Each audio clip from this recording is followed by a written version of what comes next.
Happy birthday బంగారం. ఆశీర్వదించండి తాతయ్య.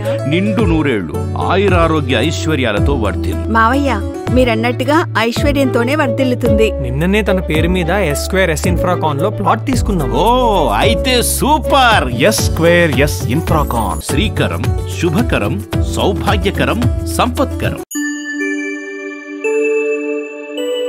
ఇది పరిస్థితులు మేము ఇచ్చే పరిస్థితులు ఉండాలి మనందరం.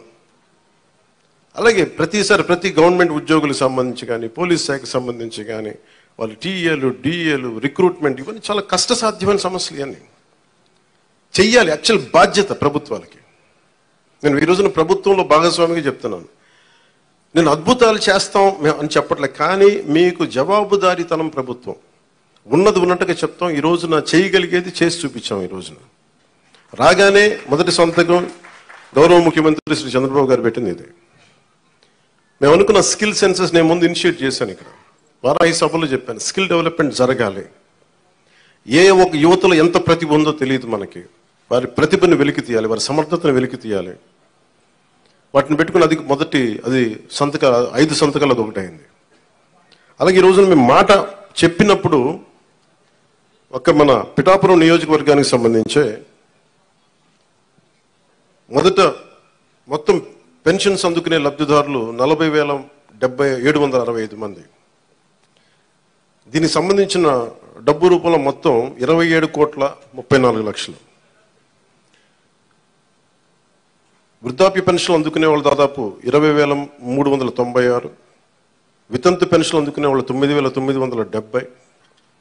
దివ్యాంగులు పెన్షన్ తీసుకుని 4,819. మత్స్యకారులు 1,498. చేనేత కార్మికులకు సంబంధించిన 997. కల్లుగీత కార్మికులు 619.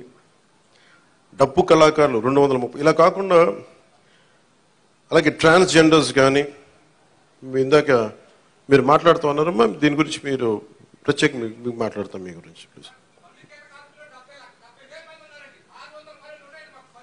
కరెక్టే. ఇవన్నీ మీరు ఒక్కరోజు వినండి. మీరు ఆవేశపడకండి, కూర్చోండి. వినండి దయచేసి వినాలి. మీరు జర్నలిస్టా, మీరు సంఘం నుంచి వచ్చారు? ఓకే, కూర్చోండి ప్లీజ్, కూర్చోండి. ముందు ఎక్కడో చోట ఒక అడుగు మొదలు పెట్టాం. తమరి పేరు జాన్, మీ పేరు సార్? ఓకే, గోవిందరావు గారు. ఇది ఎక్కడో ఒక చోట మొదలు పెట్టాం, గుర్తుపెట్టుకోండి. ఇందాక కలెక్టర్ గారు కూడా అదే చెప్తున్నారు. ప్రతి ఆల్టర్నేట్ వీక్ నేను వచ్చి పిఠాపురంకి వచ్చి కూర్చుంటాను. అవి ఏవైతే ఉన్నాయో అవి ఇవ్వండి ఖచ్చితంగా. దీంట్లో కూడా చాలా ఛాలెంజెస్ ఉన్నాయి.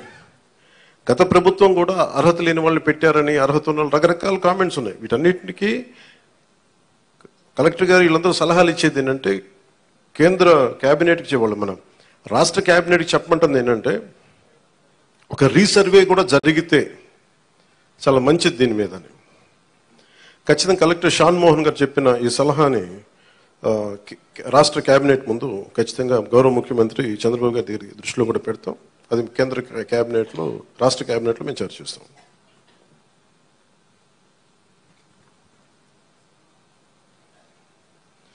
ప్రతి ఆల్టర్నేట్ వీక్ కలెక్టర్ గారు ప్రత్యేకించి వచ్చి ఏమైతే ఈ సమస్యలు ఉన్నాయి, గ్రీవెన్సెస్ ఉన్నాయో ఆయన మాట ఇచ్చారు.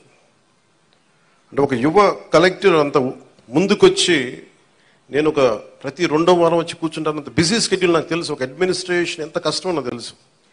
అలాంటి సమయంలో ఎవ్రీ ఆల్టర్నేట్ వచ్చి నేను ఇక్కడికి వచ్చి గ్రీవెన్సెస్ నేనే వ్యక్తిగతంగా చూస్తాను అన్నందుకు వారికి ప్రత్యేకంగా మోహన్ గారికి నా ప్రత్యేక కృతజ్ఞత. అలాగే చాలా సమస్యలు ఉన్నాయి. ఇప్పుడు ఉదాహరణకి మనకి 40% దాటితే తప్ప మనకి దివ్యాంగుల సర్టిఫికేట్ రాదు అనేది డాక్టర్లు అసెస్ చేయాలి. ఒకసారి 90% ఉంటుంది కానీ దాన్ని అసెస్ చేయరు. అందుకని ఇందాక మాట్లాడుతున్న సదరన్ సర్టిఫికేట్ నేను పదం అంటే, ఒక డాక్టర్ వచ్చి ఇది ఎంత శాతం మనకి వారి శరీరంలో పనిచేయట్లేదు, ఏ అవయవాలు పనిచేయట్లేదు, ఒక నిర్ధారణకు రావడానికి దాదాపు కొంచెం ఆ సమయం తీసుకోవాలి. దీన్ని నడిపే నాయకత్వం కానీ, వ్యవస్థ కానీ అన్నీ ఉన్నాయంటే ఉన్నాయి, కానీ నిర్వీర్యంగా ఉన్నాయి, కొంత జోష్తో పనిచేయట్లేదు.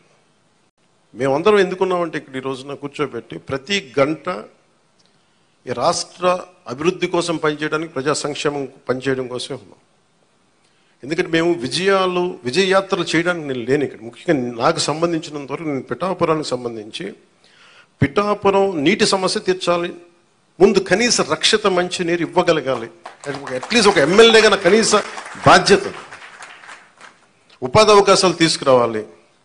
అలాగే ఎన్ని పెన్షన్స్ ఉన్నాయో సరైన అర్హులందరూ, మిస్ అయిన అర్హులు ఎవరైతే ఉన్నారో వాళ్ళందరినీ ముందుకు తీసుకొచ్చి గుర్తించి వాళ్ళకి ఇచ్చేలాగా నా మొదటి ప్రయత్నం.